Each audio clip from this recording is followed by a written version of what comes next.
देवाचें उतर ह्या नियाळ माळांत सगल्यांक तुमकां माय मोगाचो येवकार.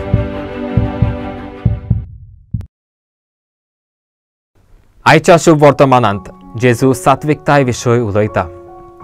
जेजू उलयता ते सात्विकपणाची बुन्याद जावन आसा मोग आनी नम्रताय. जेजू बोगसण्याचेर भर दिता. जेजू म्हणटा, दुसऱ्या सांगाता तुजे संबंद बरे नात जाल्यार तुज्यो भेटवण्यो आल्तारार हाडूं नाकाय. आमचे मदें जायते फावटी ल्हान ल्हान कारणाचेर दुस्पोट जातात, वाड जातात. आमच्या शेजऱ्यां आनी आमचे मदें अनरिजॉल्वड इश्यूज आसतात.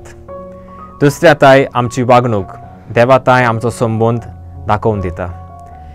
जेजून ताका कुर्सार मारलेल्यांक बोगशिले. आमी पासून आमचेर गुरण्यांव करतल्यांक बोगसूया. प्रार्थुया. मोगाला बापा, तुजें उतर मानून घेवंक म्हाका तुजी कृपा दी. सोम्या जेजू क्रिस्ता, बापाची खोशी करूंक म्हाका तुजो आदार दी. पवित्र आत्म्या, जा तूं आमचो आलाशिरो आनी वाट. आमेन. म्हज्या बरोबर तुमी देवाचें उतर नियाळ्ळें देखून देव बरें करूं. आमी परतून मेळोसोर बोरवाशान आनी कुशाल राव.